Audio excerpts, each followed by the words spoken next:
This could have cost $100 and I would have bought it. Unfortunately, it did not cost $100. There are people that are not smart as me and you right now, but they're making 10, 20, 30, 50 times more because they figured out a way to get all these smart people in the room and make them work together. And then with AI, kids have less of a reason to go outside. Men have less of a reason to go outside. They almost don't got to meet women no more. They got robots now. It's important to have other men around you or other women, a village around you that can tell you, you belong in this space. You are worthy. You are knowledgeable. You are smart. You are more than capable. Figure it the fuck out. Time.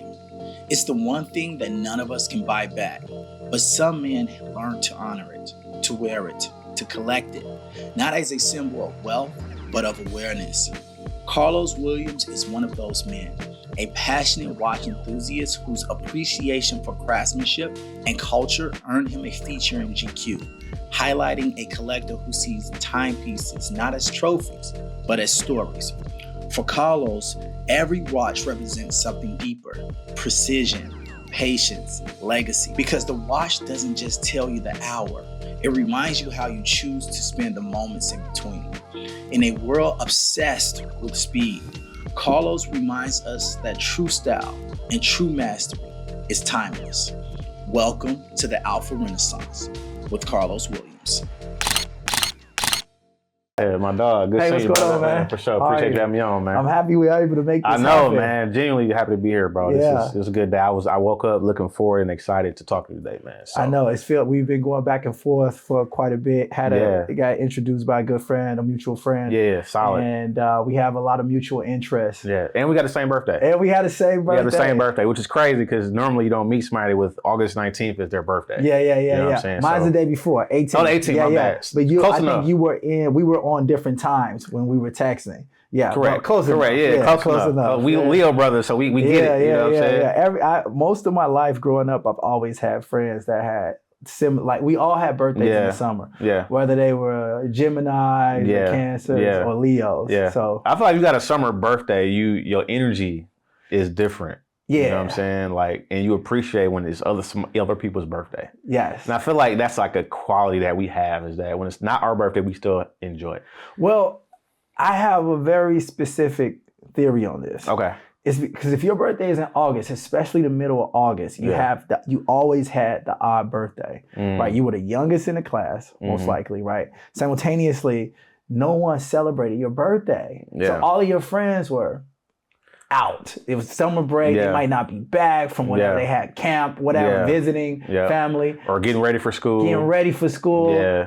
Everybody's people are not very happy. It's the third week of August, because you're going back to school. Yeah. People are shopping. It almost feels like fall sometimes. So it's this weird energy. Yeah. So nobody celebrates you. And then immediately, as soon as school would start in September, the person whose birthday is the first week of September, everyone's giving them gifts and celebrating them. Yeah, so it's different. We always, but we celebrate ourselves. Now we do. Now we do. You know what I'm saying? Yeah, no doubt. Now we do. We celebrate, man. So, yeah, man, it's awesome. So you're a watch collector. Man. How did that even start?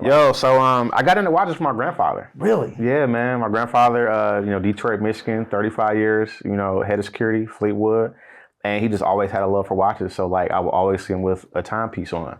And so, being inquisitive as a young buck, I said, Grandpa, what's this? And we started talking about timepieces. And the earliest timepiece I can remember is Movado. You know what I'm saying? He had an old school from 1970s that he bought in Detroit. I got the original receipt, original box. Wow. It's on the alligator strap. It's a white dial chronograph with a gold bezel on a brown alligator strap. And I never wear it. I just look at it and appreciate it.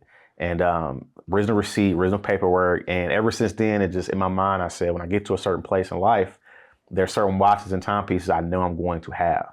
And it just grew from there, man. So you still have that watch? I still have it.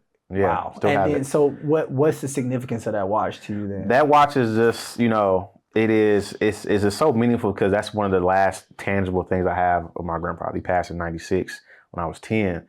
And it anchors me in everything I do. You know what I mean? Because he worked hard for that watch. He got it knowing that he was going to give it to me and pass it down, because that's what we collect watches for, because we know at some point we're going to pass these down. So that anchors me no matter where I go, where I move to. That watch anchors me. So whenever I get 2 up or 2 down, I look at that watch and I'm like, I'm right where I need to be. Yeah, I know. I have a lot of friends who, like, they had a grandfather that may have, passed, right? And they left them with a little something, just enough to, get a watch. And it's not any crazy watch, right? Not a super expensive watch, but a lot of times, a couple of my friends have taken that money, right? And they go buy a watch, they get it engraved, and they, this is from grandpa. And it's a memory for them that they'll have 1,000% forever. Yeah. And an interesting story is that was one of the first watches that, I really got exposed to.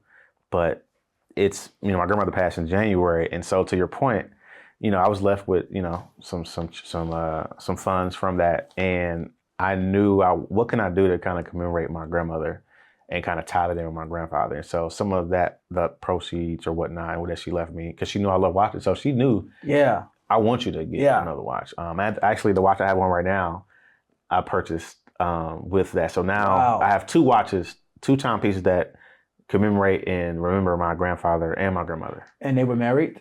Or they married? Sides? No, they were married the whole time I was alive. They were married, I think, when he passed, for about 40-something years. Yeah, I want to say. And so he passed in 96. She passed this past January. And, they were always I was over grandma's house, granddad's house every day. The people from school, my mom, working single mother or whatnot. And so this watch that I have on now is like, I think of both of them because, I was able to purchase this, in some part, through them. So it's just, I have 2 watches now that grandfather and grandmother I can think about. Yeah, man. It's something very powerful about that where, we keep the memory alive of those that affected us, that changed our life, very instrumental in our life, but simultaneously, like, they're not here anymore, right? And I saw this one like AI thing where, you can buy, you can give it data and it'll give you feedback as if you're talking to a loved one. Correct. Right? Yeah. Which is crazy that's like a thing. You know what I'm saying? Like, that's crazy. Yeah. Like, it talk to you or, give you memories of someone that you miss. But, before we did all of that, we had these timepieces that, helped us to reflect and keep those memories alive. 100%. Which is, I know for me personally, that's been a journey for me. Like, I lost my mom 7 years ago. Yeah. And I couldn't even talk about it. Yeah. And I couldn't, I loved her. Yeah. Right? I still love her, right? Yeah. Couldn't even talk about it. And one thing that helped me, especially my wife actually helped me a lot, was bringing that memory back, working through that, and taking things that I had of her, using those as mementos to keep her in our lives. So I think that's pretty dope that you did that for your grandfather. Yeah, man, I'm still, and sorry about your loss as well. And Thank you. I'm still healing, man. You know what I mean? Our grandmother was, mom number 1, number 2. Mom 1B. And man, so I definitely empathize and feel you on that in terms of like the healing process, and like we hold on to those things that were theirs. Yeah. You know what I'm saying? Like, one of the special things I was able to do was my grandmother had she had fur coats, from Detroit. Yeah. From the shop, you know what I'm saying? And so she had this fly mink coat. Yes. You know what I mean? And so my girlfriend at the time, now fiance, I was like, hey, when we were going through the house, I said, yo, try this on. Yeah. I wanted to see it. And it fit perfect. Man, it was like glove perfect. Man, that's lovely. And so I said, okay, cool. And I didn't say nothing else about it for a while. But I talked to my mom. I said, hey, mom, like, my fiance and my grandmother had a really special relationship. Her parents came up from Houston. She's from Houston.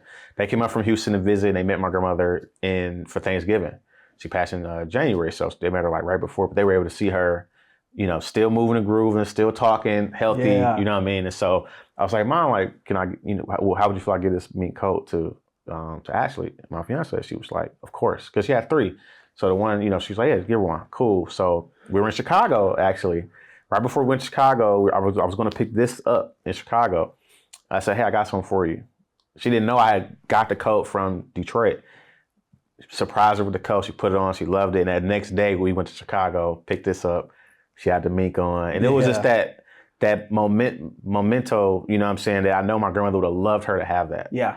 You know, and it has my grandmother's name on the inside. And it's like, you know, back in the furs from back in the day is different than the furs now. Yes. It's full fur. It ain't like a little thin layer of fur. No. This is, they took it out. They brought the minks out. The minks out. On the nose with the hook. Like they have them on the hook. So this is like the real deal, you know. I think it might have been Dietrich furs or something like that, but it's like, you know, but yeah. One of my favorite things is like especially when the Pistons are doing good. Yeah. It's like you look at the courtside seats and it's these OGs chilling. Ladies with straight up like just minks. And it's one of my favorite things to watch. Yeah, like they do it well. Oh yeah, for sure. So that's interesting because, you know, especially in watch culture, it kind of gets conflated with, and sometimes rightfully so, but just with luxury culture, right? Yeah.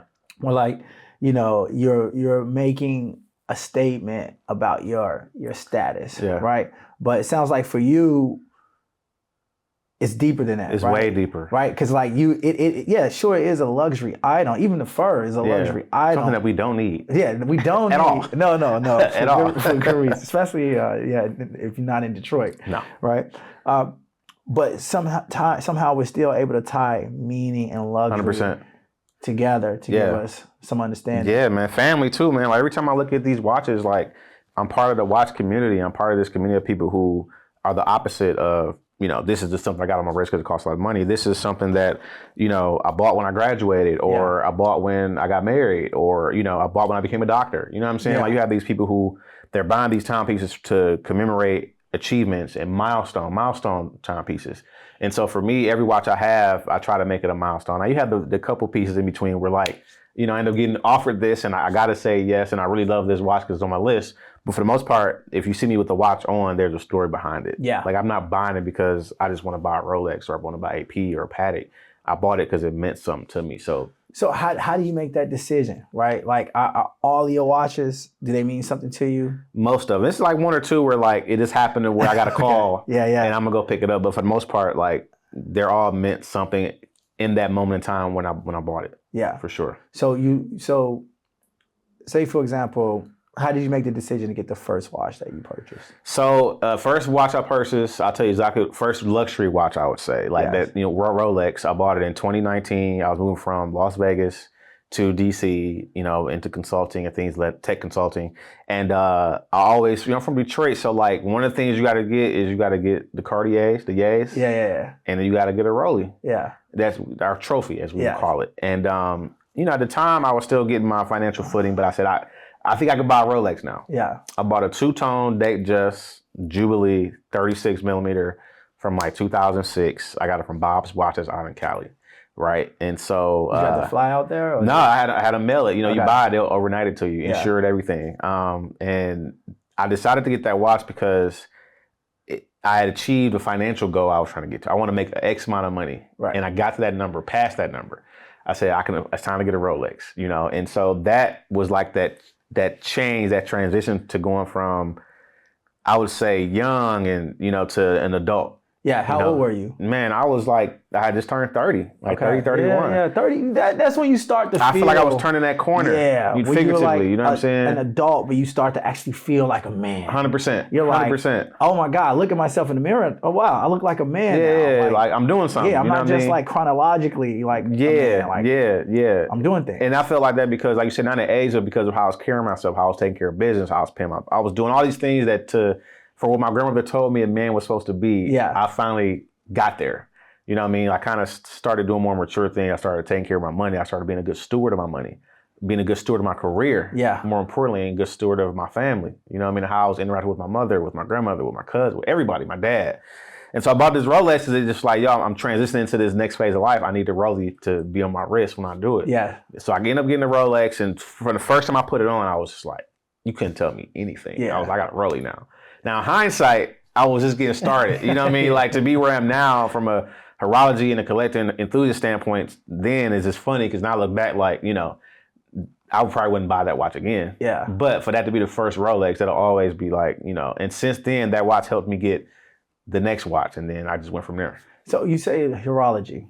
Yeah. How does that factor in? Because I hear that I know a lot of people hear that, right? Yeah. How does that factor into being a collector or an enthusiast? So you have different levels of horology, right? And so you have what is horology? Horology is just essentially the science of timepiece making, like the mechanical aspects of the watch, how the watch is put together, the gears, the springs, just how is it manufactured? Is it made by hand? Is it mass manufactured? I mean, before we got on camera, I was talking about Vacheron Constantin, where they are the masters of horology because they literally make some of the most complicated watches that you can purchase, some that you can't even purchase, you know? And so I love the science part of it because I love science. I'm in tech, I love AI. And so the science part of it really intrigues me. Like, how do they make these watches do what they do in this small, 40 millimeter case? How am I able to tell the date? How am I able to tell the speed at which I'm driving on this watch?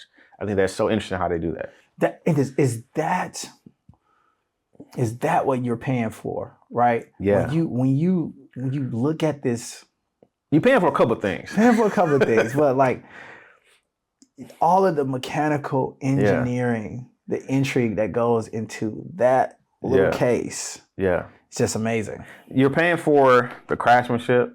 You're paying for how well it's put together. You're paying for the aesthetic. You're paying for the materials. And to some, this is more important than others. You're paying for what it says outwardly, the status of it. Yeah. And to be fair, when you put on a Rolex and you go out in public, people are going to look and be like, he has a Rolex on. Yeah. They may not know the type of Rolex or how much it costs, but they know it costs. Yes. The same way if you go out with an AP, or a Patek, you walk out with a 5711 or a 5712 that you can't even buy anymore. That's over $100,000 watch on the second market. You know what I'm saying? So it's like, it's saying something without saying something. Or you have a date. You have a brick, basically a brick of gold on your wrist. Yeah. Just that's the presidential. That's the president. The president. Day is a presidential, this nickname. And so that is, you walk in, I can tell the date and the time. Yeah. And I'm saying something without saying something. And so that's what I love about it. Okay, but you can do that on your phone. You can tell the date and the time on your phone. You can tell it on the phone, but at the same time, it's a cell phone. It's not saying the same thing. Like, our iPhones are made out of 18 karat gold. Yeah. They're not made in Geneva. True. Watches, Geneva. You know what I'm saying? So I think it's the science, the craftsmanship, the aesthetic, the luxury of it. For me personally, it just says something. You know what I mean? Like, for example, Rolex has their own foundry. They make their own. They manufacture, make their gold in their own foundry. It's kind of vertically integrated. I mean, I feel like Rolex, their entire operation is pretty much all in house. Am I wrong? Yeah. They've been doing it for so long. Yeah. At scale. Yeah. Yeah. Like, the brand recognition. The brand recognition is just. I mean, we look at tennis. I mean, you said the U.S. Open. Yeah. Rolex is everywhere. Rolex is everywhere. You know what I'm saying? And so that's one thing I do love about it. But to me, this could have cost $100 and I would have bought it. Unfortunately, it did not cost $100. But if it did, you know what I'm saying, I would have still bought it. But well, are you how do you lean in your collection? Are you vintage? Or you? So I have not dipped my toe in vintage yet. Okay. But it is on the list. Like, I want a vintage Patek, I want a vintage VC, and I want a vintage Cartier tank. So I would love to go. Vintage Piaget, I think, are some of the most beautiful watches out there from a vintage standpoint. Yeah.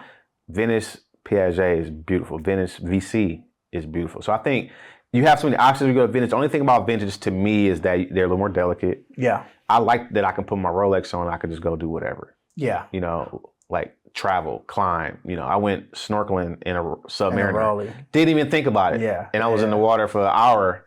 Didn't matter. Yeah. You know what I mean? So but eventually I will get into vintage. I think there's a lot of deals and a lot of great watches to be had in the vintage market. I just haven't been there yet. I prefer modern, personally. Well, it sounds like those are two different schools of thoughts, like different schools of collectors. 100%. What's the mindset of a vintage enthusiast and collector versus the mindset of a modern watch enthusiast collector? I think a vintage collector is more so like, they like the classic. They're a classic man. You know what I mean? Like they don't really care about the size of the case. So usually the older watches are smaller. They'd be 39s, 38 mil, 37, some 33. Like Calatrava, for example. Yeah.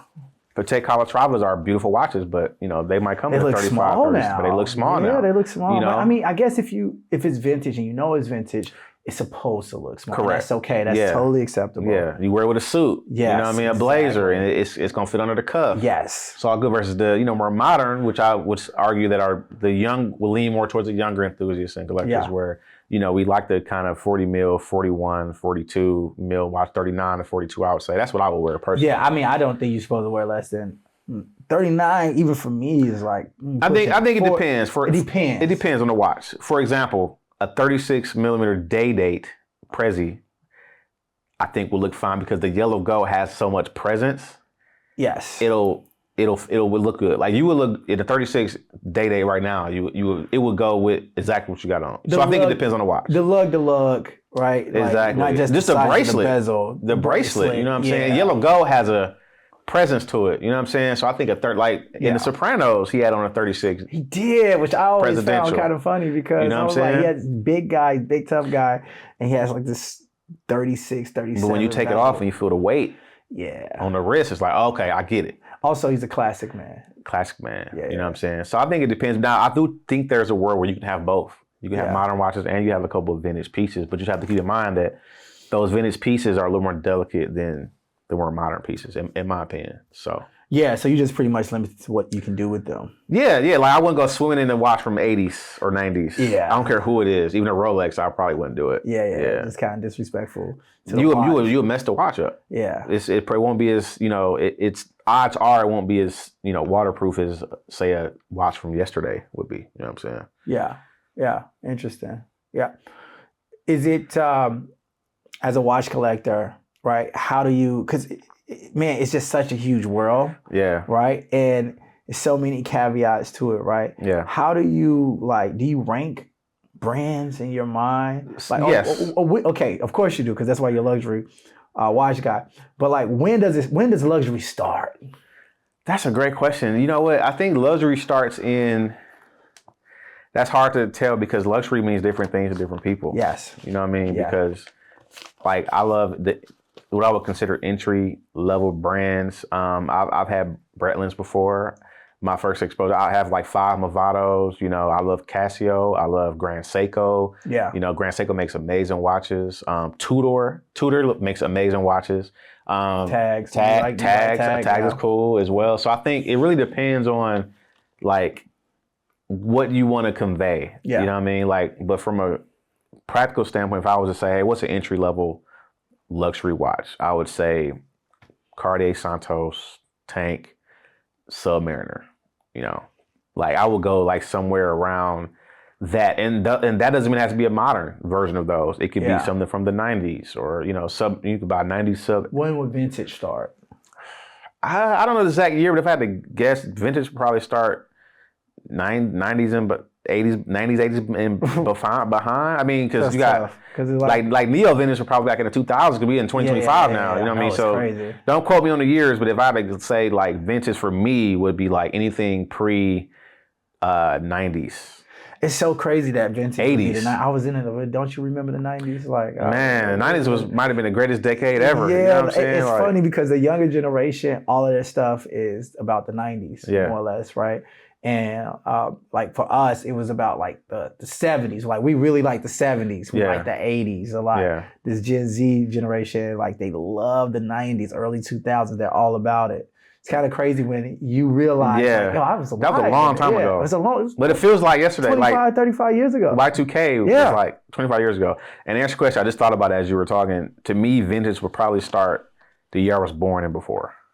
Oh. That would be vintage. And what year was that? 86. So 86 and before for me would be vintage to me. Yeah. I would love a birthday date. Yeah. That would be crazy. My day date is the same age as me. Oh, that would be nuts. It's still. And that's kind of a thing too. Yeah, the birth year watches. Yeah, man. A lot of people they get a watch the year they were born. So, you might get a 86 Tank, 86 Cartier Louis. You might get a 86 Day-Date Submariner or whatever. Yeah. 86 AP. You know what I'm saying? Yeah.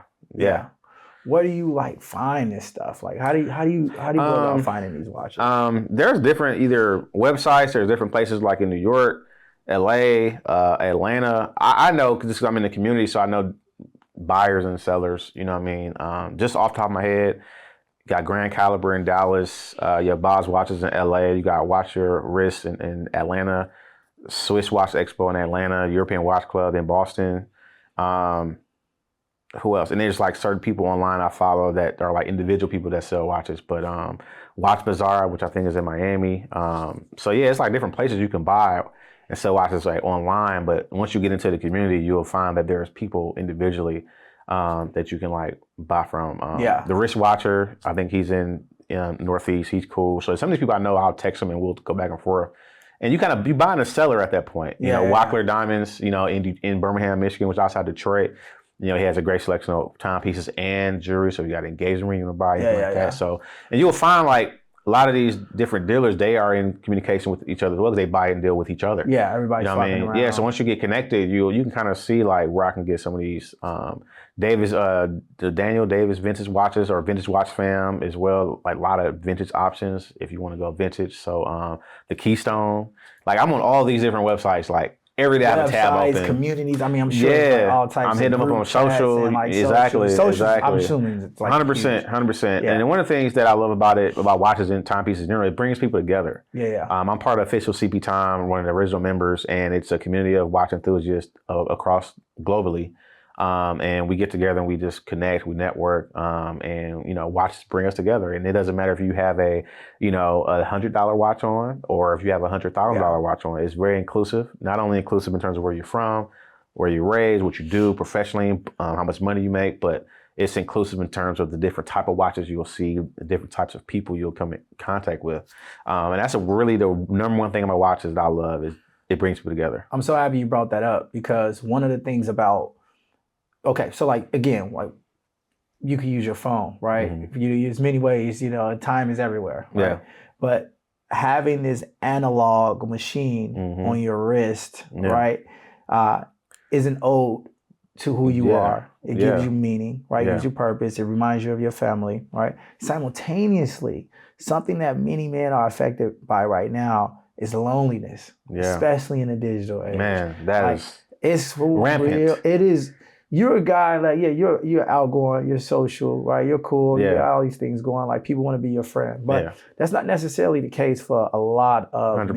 Men. And even if they are cool, like there's things called family and 100%. kids, right? That after a certain while, they kind of pick you off and kind of silo a lot of men. And it causes obviously a lot of issues. Nobody wants to be lonely. 100%. But your watch brings you into community. 1,000%. 1,000%. I've met lifelong friends just because we both like Rolex or because we like AP or Vacheron or Cartier. Cartier is probably my favorite brand overall. Like really? If you go outside of watches and just the overall brand, Cartier. Interesting. The history, you could argue wristwatches were created. They were actually by Louis Cartier because of his best friend and correct me if I'm wrong, anybody out there, but his best friend was a pilot and he wanted to make a timepiece where he can fly the plane and look at what time it was. Yes. And there you have the wristwatch. So they were the pioneers of the wristwatch. The Cartier Santos is one of the best watches aesthetically you can purchase. It's not the most expensive. But aesthetically, the Cartier Santos is a beautiful timepiece. I have a Cartier Santos. And that's another reason why I thought it was important to bring you on and talk about watches because the first wristwatch is created in the spirit of brotherhood. The spirit of helping a brother out. Help a brother out. You know what I'm saying? Like they created the chronograph so you can tell in time the speed when you driving, a race car. You know what I mean? I love cars. So it's only right there. The Paul Newman. No, was that the first? Daytona. You know what I'm saying? Daytona chronograph. So it's like, you can tell how fast you're going. You can time yourself on the laps. You know what I mean? So that's performance, right? Yeah, so performance. It's two watches. I could wear this watch to do something, a GMT, for example, which I love. I have a GMT Pepsi on Jubilee, and I travel so much. I wear that almost every day because I travel. So I can tell the time in Detroit. I can tell time in Houston. I can tell time in DC. At the same time. Totally. You know what I mean? So I love that watch because it's a traveler's watch. You know what I mean? It's purposely built to actually do something, not just tell the time. So our iPhones can tell the time and they can do all these different things on these apps. But at the same time, it doesn't give me the same feeling of this on my wrist. Yeah. That tactile feeling, that touch, you know what I'm saying? And my iPhone's not gonna bring people together either. Yeah, man. I love, like, I have this Aura ring. Or if you would like to sponsor this show. Please. Please. But no, I love it, right? Because it's, from a performance standpoint, it gives me so much data, right? Yeah. I get, heart rate. You get everything, the heart full rate gamut. variability, right? Yeah. Readiness, sleep scores. It knows when I'm sick. It tells me like, oh, it looks like your temperature is rising while you were asleep last night. You're a little elevated. Your level's a little elevated. Yeah, you okay? Yeah, you good? What's going on? You know what I'm saying? And I love it because when you have the data, you act on it, right? If you're in the dark, you don't act on it. You don't think about it. You don't know. You don't know what you don't know, right? But so I feel like it's helped me so much with my performance. Simultaneously, it's something about, especially a piece like that, like a watch, where it's made for you to increase your performance in whatever arena. And you have that piece with you. It doesn't connect to the internet, no. Yeah. But the mechanics, the movements inside are deep. Yeah. They're profound. Yeah. And you connect with that piece, and you don't connect to the internet. You don't connect to the outside, but you connect with that to do your job, to perform. Yeah. It's something about that I think resonates no matter how engrossed in technology we are these days. I think to your point about the male, loneliness and how, you want to bring people together, I think that our cell phones are actually sometimes can do the opposite. It could bring us further apart because I feel connected to you, for example, because I can message you, text you on social media or whatever, but it's not the same of us being right here talking in person. Yeah. It's not the same energy. You know what I mean? I think that sometimes we get so caught up in our social media and our phones and all that, we don't do that person-to-person, 1v1 interaction. I think that's so important as a community to really get together in person and talk about watches and talk about family and talk about AI and talk about tech. You know what I mean? And especially when it comes to men, we have this weight that we carry every day. And for some people, that weight is larger than others because of what they have going on in their personal life. And I think something simple as a timepiece, going to an event where other people in the community are interested in the same thing I'm interested in, it could bring us together and help lift some of that weight. And that weight is strange, right? Because you see guys, you notice, if you just grow up, you notice something very different about most men and most women. Mm-hmm. Like, women have people to talk to, like, and they talk openly, casually about anything, anywhere, anytime. They talk to each. They have a sister, they have a friend, they have a couple of friends, they have a mom, they have an aunt, like, and it's just way more acceptable to just talk about anything that's on your mind. They got programs, numbers that they can call. We're not even talking about the extracurricular. We're talking about just like innate, like they're just recourses because that's the female culture is just very inviting to open communication. It just is. Like, I don't care what you But us, it's actually not, right? Usually have to have a reason to talk to each other. Like, oh, you on fire? Great. Yeah. Do you need help? Are you straight? Like, you okay? You okay? If not, I mean, you can just stay on fire. Like you're doing all right. Yeah, like maybe you like being on fire. I don't know. Goodbye. Yeah. Whereas like, you need something. Men usually find their friends based off of their work, their school, like what they're doing already. Their hobbies, the things that they're doing already to get them there where they want to go, right? As opposed to just having casual people that will just randomly talk to at the grocery store. And proximity, people you grow with. Totally. You know what I'm saying? But you went to school with them. You played sports with them. They live next door or around the corner. You saw them one day hooping and you say, hey, what's up, man? My name is Carlos. Or, you know what I'm saying? Like, can I hoop with you? Yeah. But outside of that, when you get older, to your point, those opportunities, you have to actively keep those opportunities going. Yeah. You got to go play golf. Yeah. You got to go on a trip. Then you get older, you engage and marry, and now you meet couples. You know, now we cool because our wives hang out. So now we hang out. You know what I mean? So it's like, if you don't have those opportunities, you can easily find yourself in the basement in front of a computer or TV by yourself. Yeah. Months on end, lonely. The male loneliness epidemic is rapidly increasing, and they don't really talk about that enough. We're blessed and fortunate to, have friends and have each other. Iron sharper iron, right? Everybody don't have this. Totally. Everybody don't have a friend that call you, hey, Los, I got this pull up. And you just fly in the day of and we here. You know what I'm saying? Everybody doesn't have that. They don't have someone that they can call and just have a conversation and be 100% say what's on their mind. You know what I mean? Because they scared of getting judged, or they about to lose their job, they just lost their wife, or whatever. You know what I'm saying? And we need to cultivate that. We need to figure that out. I do take for granted, and it's something again that I didn't learn until later, that like people don't have those recourses. Because even I bet you probably don't either. Like I don't feel like I'm a guy that is prone to like open communication and talking about how I feel. Like I'm one of those guys that traditionally, I've gotten better as of late, but traditionally I'm one of those guys as well that like, I'll deal with my own problems. You stay over there, you deal with yours. Yeah. We'll figure it out. Good luck. Yeah. Right? Yeah. But like, as of late now, that's one reason why like I love watch culture, because you hear all of this gloom and doom about how the robots are coming, they're gonna take all of your jobs. Your friends are gonna be chatbots. Watches are one thing that bring us together, to help men get out of this loneliness epidemic. It gives us, okay, like if that's what it is, okay, so guys are now open communicators, typically, right? All right, well, get a watch. It don't have to be a crazy one, but hey, maybe if that's what we need, if we need an item, if we need a hobby, in order for us to discuss real things going on in our lives that help us on a personal level, so be it.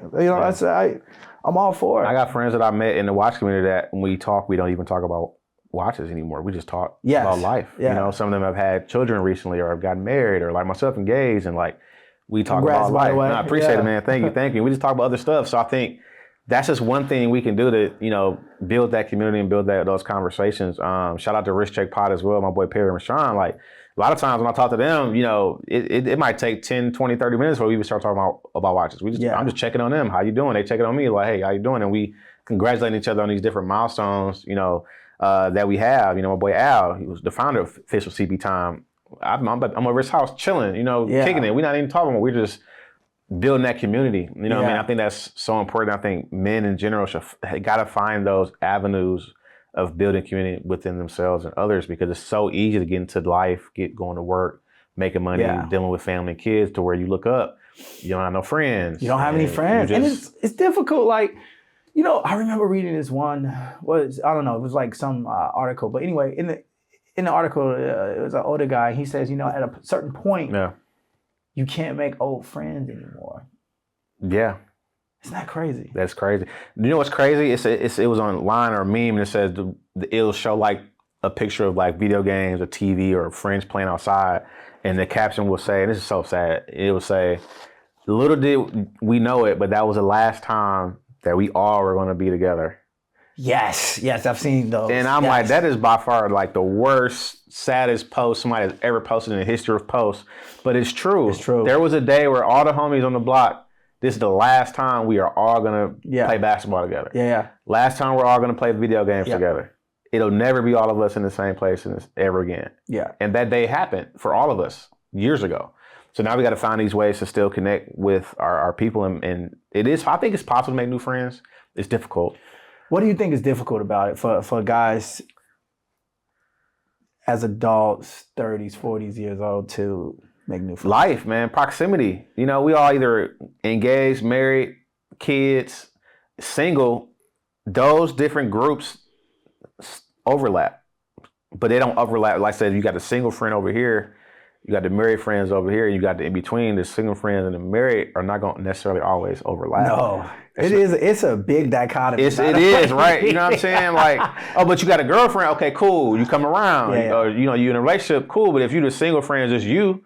The only time y'all really going to be kicking like that is if, oh, my wife says she got a friend that she loves you to meet. Or, I got a friend, vice versa. So it's like life and work and proximity. We got friends live in different states now. Yeah. We don't all live in Detroit. We don't all live in Chicago. You know what I'm saying? So we're not together physically like that. You know what I mean? So I think that part, and even friends that we've been friends with for a long time, we were talking about this before, where you eventually start growing apart because our lives are going in different, we're going in different directions. It's not a bad thing, but we have to actively maintain those relationships. You know what I mean? And to me, timepieces or cars or glasses, those are my ways, or sports, of keeping connected with my brothers, with other men in my life who I think are important. Yeah. Because we got to maintain those relationships, but it's becoming increasingly difficult based on life and You know, life be lifing, man, as they say, bro. bro. You know what I'm saying? Yeah, I mean, like when I was single, I used to think I was so special. Like, oh my God, I don't have any kids. I'm so successful. I'm this, I'm that. Yeah. And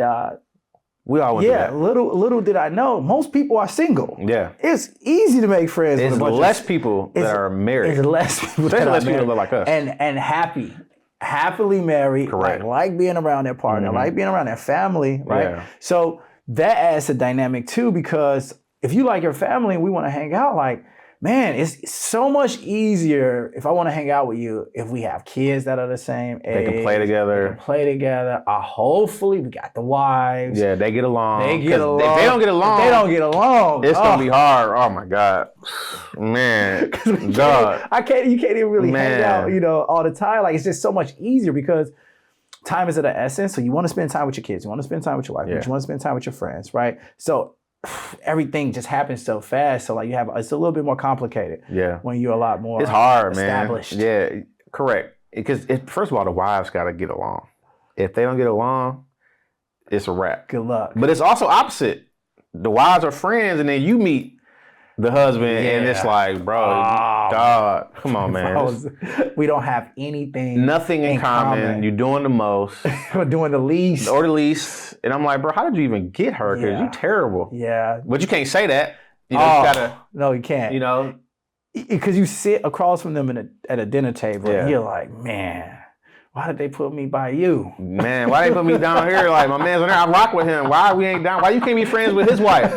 So we can kick it. You know what I'm saying? Like, yeah, I've been in situations where we had a dinner table and I'm just like, it's one out the group where I'm like, I don't really rock with him like that. You know what I'm That's saying? why I'm big, like for me, like I love kite surfing. Which I think it's a dope hobby, bro. Because it's great. You're like the only person I know personally that kite surfs. It's one of the best hobbies ever. Like I started kite surfing because I lived in McAllen, Texas. So I'm a city boy. I'm from Chicago. Yeah. And my first anesthesia practice was in McAllen, Texas. If you look on the map, like the only thing more south than McAllen, Texas is Miami, right? Like Florida. Right? I didn't know that. So you was on the border of Mexico. Oh, my house was 5-10 minutes away from the U.S.-Mexico border. Wow. So when you're driving down there or you're driving out, they ask you for like ID. They ask you if you're a U.S. citizen. You have to stop at a checkpoint in America, by the way, right? That's how close you are on the border. You see, when you always say McAllen, I used to live in Dallas, so I'm thinking Allen, Texas. No. McAllen the valley, okay? Yeah. And it's fun. It's different because it's like you a minority, but it's like you're a minority to Mexicans because like it's like 90% Hispanic, which is cool because like it's fun. Like, you got the food, you dive into the culture, and everyone speaks Spanish, right? So you like when I got you gotta know something, bro. I had to get a tutor. I had to get a. So you speak? Are you fluent? Or are you just like kind of poquito español? Más o menos. Tienes problemas con corazón. Like I you got some problems in your heart. You know what I mean? Like I can get down a little bit, but I loved it down there. I love their culture, but man. it was I love it, man. It was just like. It was so far, like, put it like this. San Antonio, 4 hours north. Austin, 5 hours. Houston, 5 or 6 hours away, right? I love Houston, by the way. I have to say it on camera. I love Houston. I know you love Houston. Houston is one of the best cities, and I'm with the camera here. Houston is one of the best cities in the country of America. If you want to get married or meet your person, your wife is probably... Get on Hinge. That's another story, another conversation. Your wife is in Houston. Brothers, listen to me very carefully. Your wife is more than likely in Houston, Texas. So when you hear Drake talk about Houston, you hear all these celebrities talk about Houston, they're not lying. My fiance is from Houston. I am walking, living proof. There you go. Your wife is in Houston. So take that as you want. Listen to my advice or not. It's on you. I'm telling you, your wife is in Houston, brother. Think about it. Man, yeah, bro, Texas is good, man. Like I love Texas in general. I mean, in general, man. And not the politics all the way, but it's different. It's different. But yeah, I was living down there on the border, and bro, it was nothing to do. Yeah, but lock in, I'm sure. But it just so happened to be on the coast, South Padre Island. It's one of the best places to learn how to kite surf. And you learn, and that's why I learned. And that's dope. It opened up a community for me. That I know people all around the world because it's really big in Europe, right? So I have friends from all over the world. I go to Egypt, go everywhere, go to Greece, go pop in, go to South America. pop in. But it was really, for me, I think we're going to need more of these things in the future for guys to find community, because for us, it seems that we need to come together. It has to be based on something. Yeah. Have you thought about creating a group to get trips together to people? I mean, I would go. Yeah. I would love to kite surf. My friends have gone with me. I'm always, if I'm on a ski trip, because I'm big into, that's another one. I'm big into snowboarding as well. Yeah, I want to learn how to snowboard.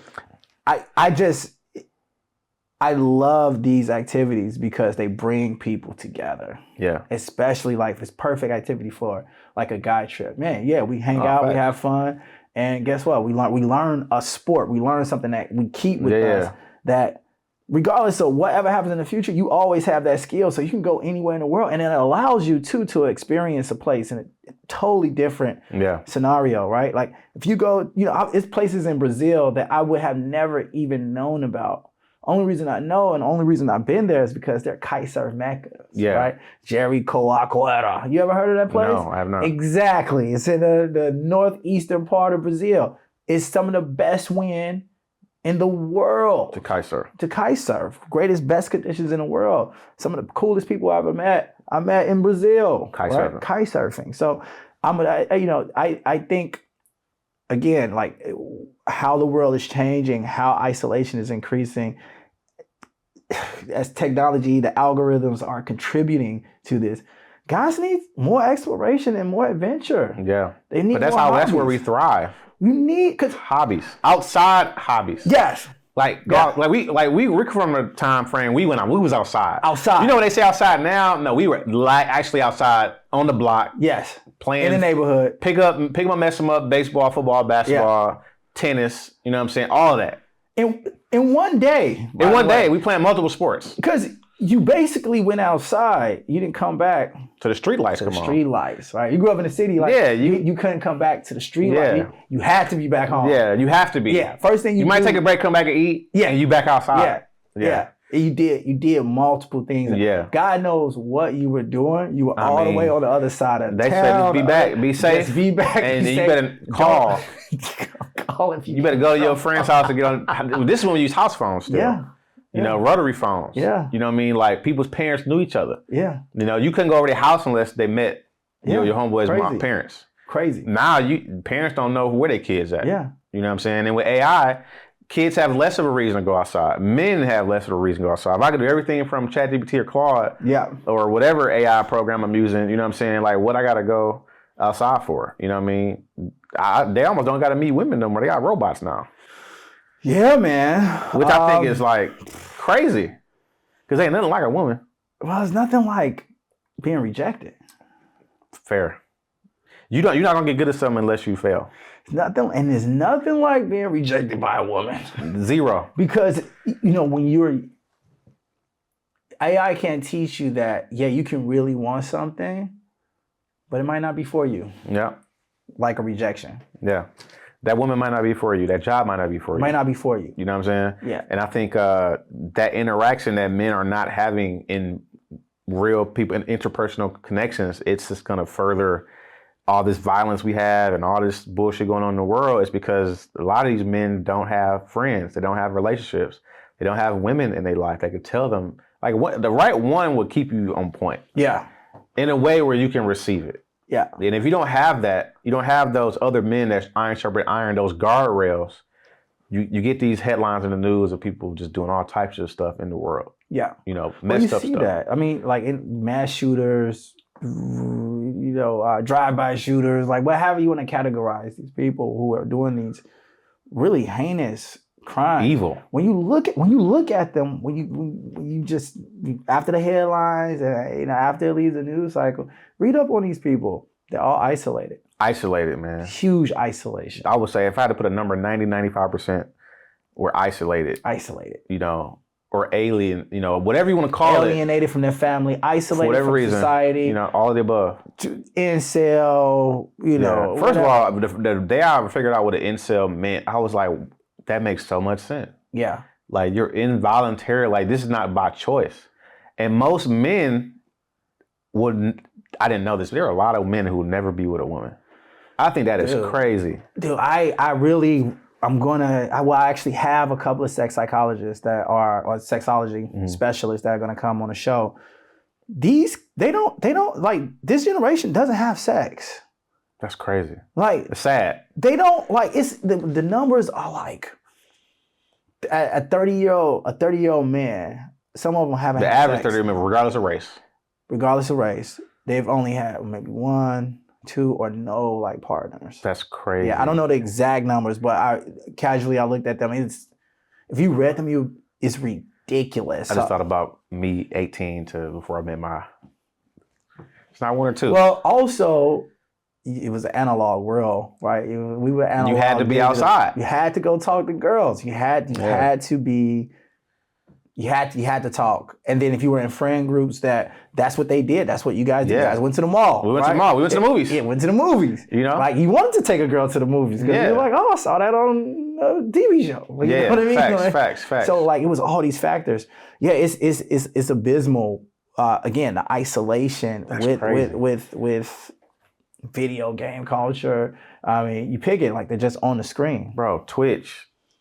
People literally sit here and watch other people watch things. Yes. So let me get this straight. You go on these Twitch or streaming services and you sit there and watch someone else while they're doing something in real life. I don't get it. Yeah. I mean, I get it, but it's like, wow, that's crazy. Making money. But that's the other thing, right? I ain't mad at get your paper. That's the other thing. We can't tell kids anymore. Like, I used to say, oh, you're doing that, that's lame. But they're like, hey, I'm getting paid.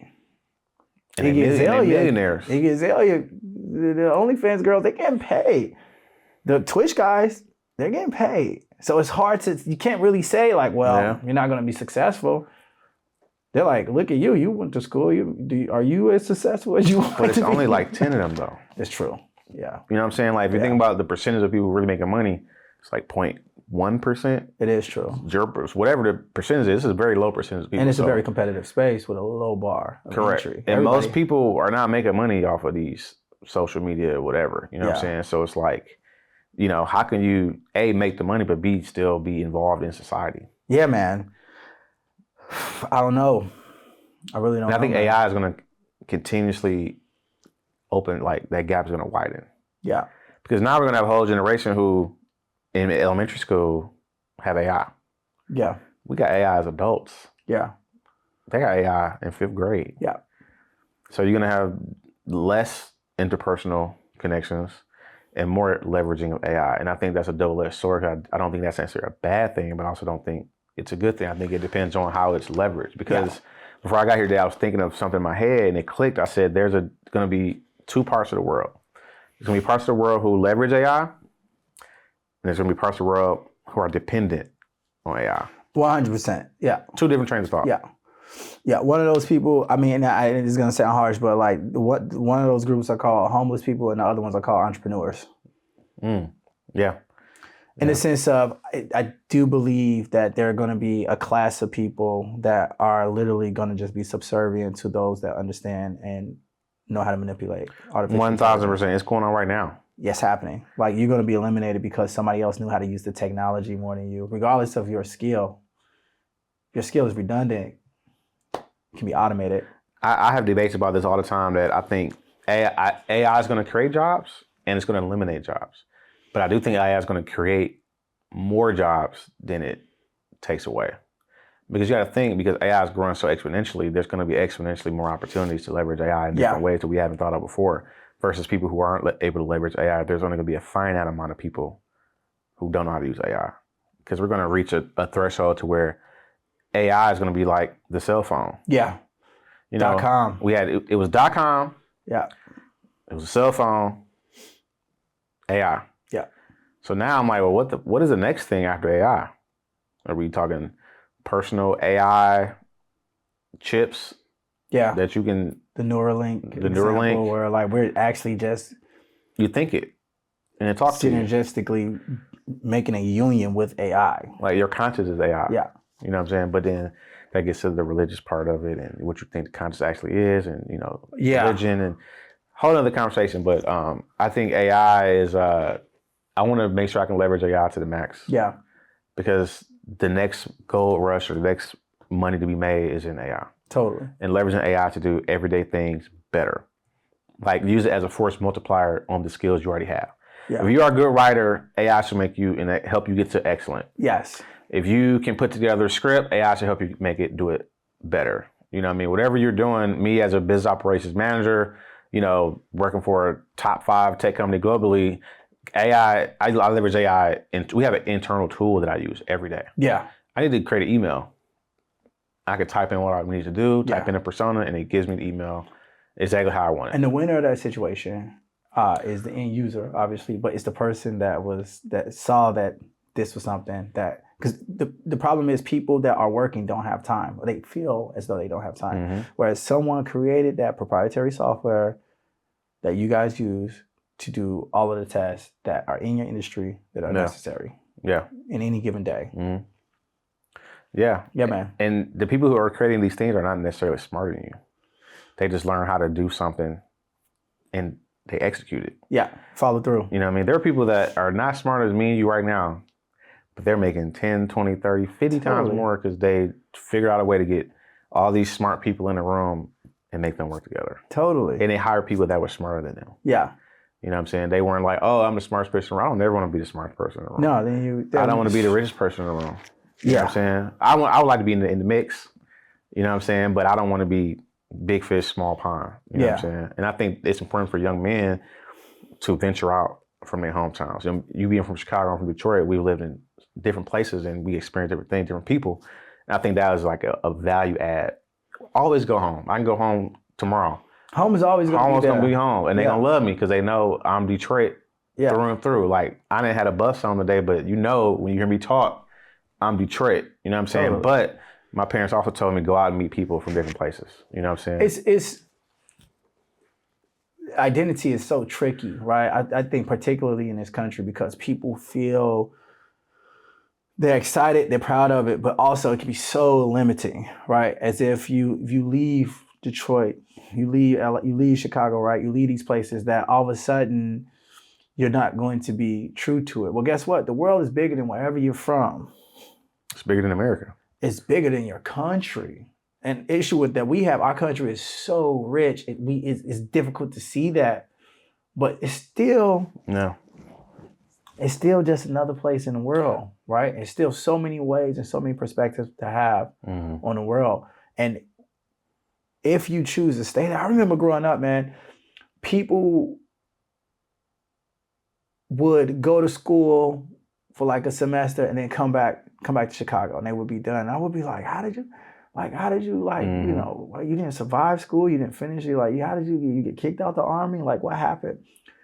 And it was this fear to leave. It's actually called failure to launch syndrome, where a lot of young guys, they were so they would leave and then they would feel so unprepared, right?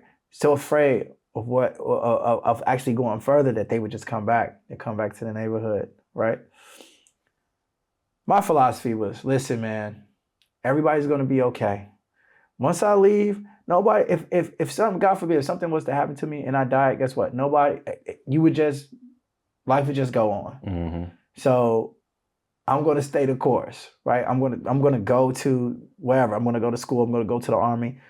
And that's what I'm going to do, regardless. Everybody back home is going to be okay. But you have to go on your knowledge quest. You have to go on your vision quest. You have to go do something in life where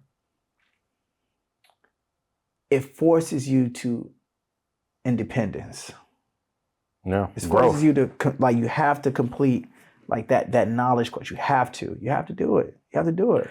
And like you said, I think failure to launch is like a precursor to imposter syndrome. Because even when you do launch, you still have that, am I good enough? Am I in the right, should I be in this room? And some of that is us, how we was raised in our environment, but there is a part of that, or percentage I would say, that we were born into. Yeah. Because of how we came to the country and what has happened since thus far with our people and whatnot. And so it's important to have other men around you, or other women, a village around you that can tell you, you belong in this space. You are worthy. You are knowledgeable. You are smart. You are more than capable. Figure it the fuck out. And you say something very important because like it's just like, yeah, it's that space, right, that you want to get into. That space it already has people, right? Like, yeah, you belong there. But then if you have a space that nobody ever has thought about, there might not be nobody there. You got to be the first. You got to be the first. That's a different animal. Yeah. That's a different kind of guy. Yeah. Because you have to be the one that can think like, yeah, I don't even know how this, I don't know. No one's ever been to this space.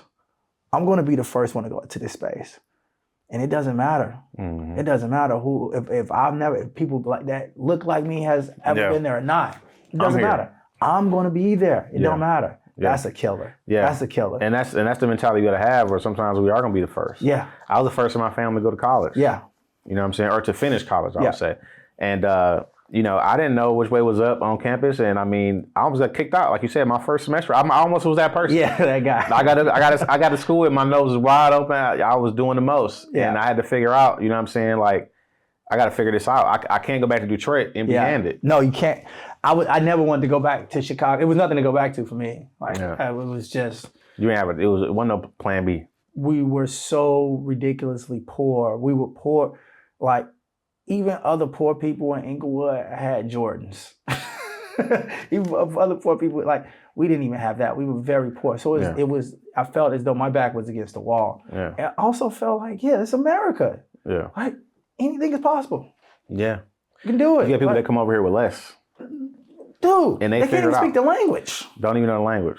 But they got businesses now. But they do well. Yeah. So I always knew it was going to be okay. I always knew in my head, like I always knew things were going to be okay. Yeah. But yeah, were there times where I had to trick my mind to push myself? 100%. Yeah, absolutely. 100%. Play those Michael Jordan games where like yeah. Like, you gotta talk to yourself. They slide at me. Yeah. Like look at me wrong. Like, but then you also have like real life situations where that, you know, for me personally, that really happened. Like I had somebody doubt me. You know what I'm saying? Yeah. Back when you said about rejection, I'm a believer of you gotta use, like Jordan, you gotta use situations to motivate you. Yeah. It don't matter what it is. Totally. You know, they say, oh man, you shouldn't use that as motivation. I say, I got to use whatever I got to use to get to where I'm going. Yeah. You know what I'm saying? Like when you talk about rejection, I was with a young lady at the time and I was kind of in my transition phase of my career, trying to get to it. I wasn't there yet. Yeah. But you wouldn't know, like you said, I use what I got.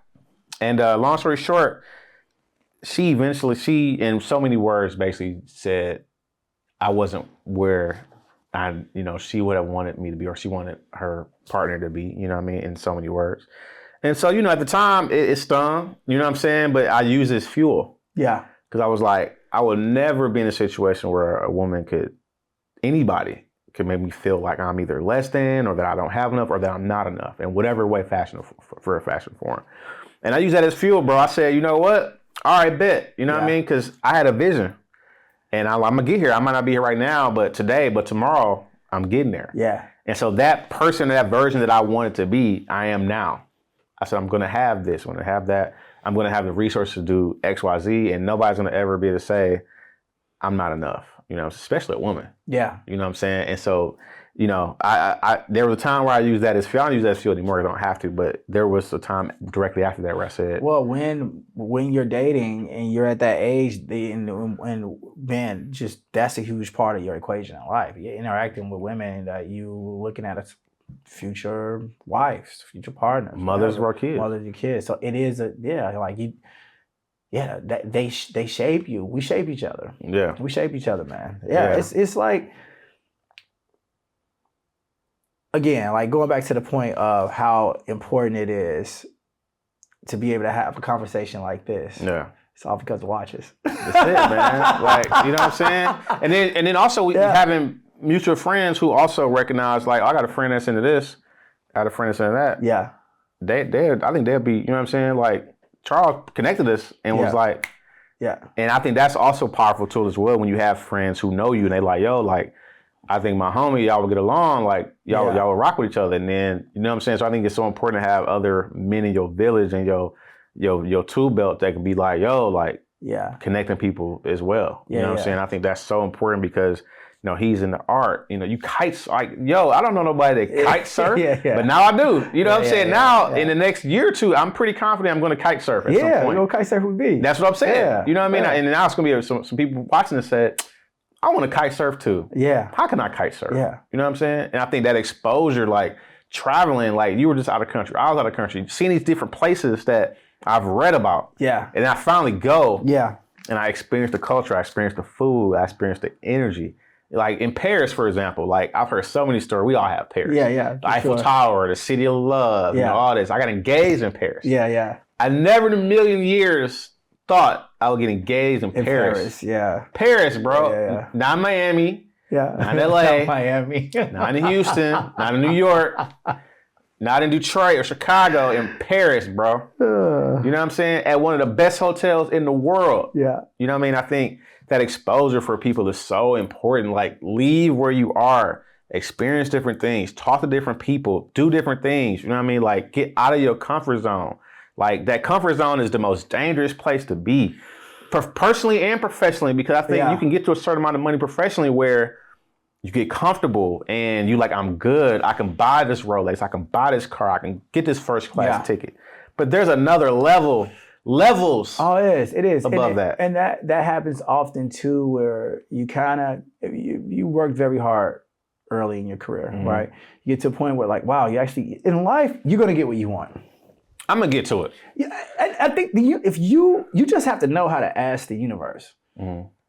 Everybody gets what they want. Maybe they don't know what they're asking for. Or how to ask for it. Or how to ask for it. But the universe gives you what you want. You work, you're gonna get what you want. You can't tell me otherwise. There's no mostly no. If you didn't get what you want, maybe you weren't asking. You didn't work hard enough for it, or you weren't asking for it correctly, or you didn't quite understand it. But if you work for things in this world, everybody gets what they want. I'm sorry, they do, right?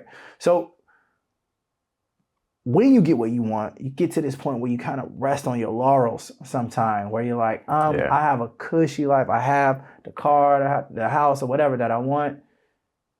The woman I want. Yeah. Then it's like, okay, then what, right? Because now you're resting on your laurels. You don't have that killer instinct. It can just dissipate. And again, how do you keep that? You keep that by maintaining brotherly relationships, fellowshipping with guys. Iron, man. Yeah, I mean, just having people around in your circle, and it's difficult, man. That's why, again, I'm a big proponent of people, guys, get out there. Yeah. Meet you some friends. Find if you have to, join a watch collectors, even if you don't have a watch, you're just curious, make the effort to get out there, because at the end of the day, nobody's going to do it for you. Nobody's going to lament and cry that you didn't show up if no one ever knew who you were in the first place. Yeah. Get out there. It's going to be, it's the best thing for you. And can there be some rejection, that you can have even amongst fellowship and amongst guys? Yeah, but it's like everything else, you'll find your tribe. It might not go right. You probably had events where you went to go meet guys for watch collector events, and man, maybe you guys, maybe they just weren't your guys. You just weren't the type of guys, right? Yeah. Love the same thing, but you guys just wasn't the type. Or they cool, but I may not go grab a drink with you afterwards or anything like that. And I will say that is extremely rare, which I've been fortunate enough to meet. 99% of people I come in contact with at these events are awesome. Totally. I bet they are. It is I've gotten lucky, but that's not everybody's experience. I've been to car events where, with PCA, where, you have some guys off to the left. I'm like, I don't know if I would go get coffee with them. But then also on the flip side, I got guys where we in a group chat because everybody got a 911 and we just connect and, drive the speed limit, from city to city. So, I think it's important to keep those connections, bro. How would you take, what's the first step a guy could take to get into watches? What should they do first? I would say go on Risk Check Podcast and go to episode 1 and go from there. Because I think Rashawn and Perry, who are the founders of Risk Check Pod, are so relatable. Yeah. You know what I'm saying? I love Regardless that show. of what you thought. Great show, by the way. Those my Shout brothers. out to Risk Check. Those my brothers. But they're so relatable and down to earth. they really are like how they come off on camera. They're like that in real life. Yeah. You know what I'm saying? Good people. You know what I mean? And so you start there, go to GQ, look up the watch section. Cam Wolf, who's the editor of the watch on GQ. What? You were just featured in GQ. I was featured in GQ. Yeah, summertime watches, watches of the summer. I had an entry in there. The watch of the summer for me was GMT Rolex, nicknamed the Pepsi. Yeah. Because that watch is so versatile. You can wear it any occasion, suit, shirt and t-shirt, no shirt, just, swim trunks at the pool. So yeah, but I think those are some great places to start learning about watches, looking at watches. Yeah, that's probably where I would start. From there, you'll see on the bottom related videos, and you just start clicking, man. And go from there. And I think if you start there, that'll open it up. You know what I'm saying, to a lot. So totally. That's where I would start if I was telling somebody that. Like, start there and go from there.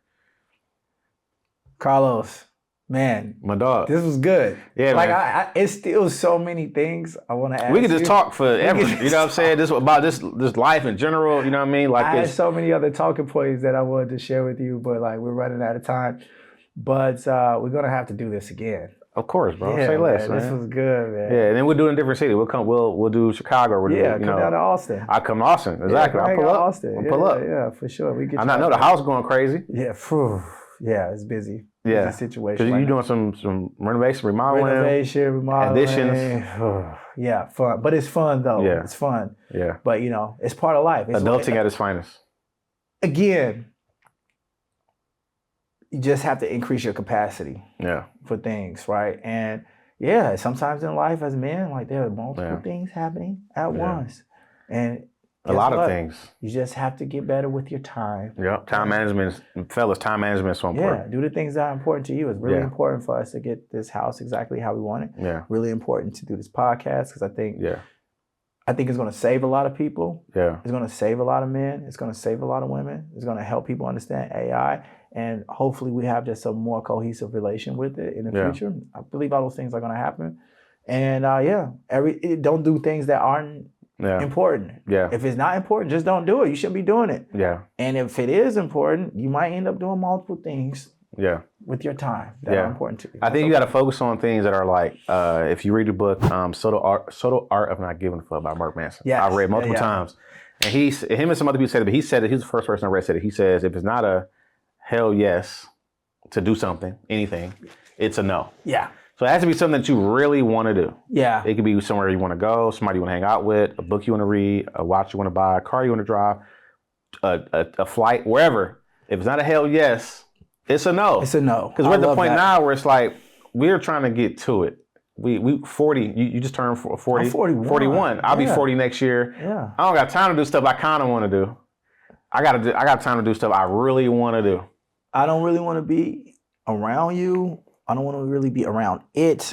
I don't want to be there or here. I'm just not doing it. I'm not doing it. I'm at the crib. I'm just not. And I'm learning to be at home. No. Still, no. No is a powerful tool. No. I have learned, I would say fairly recently, how powerful no is. Because I am the friend who, all my friends know, I pull up. I don't care what it is. If it's something that is important to you and I rock with you, I'm pulling up because it's important to me, right?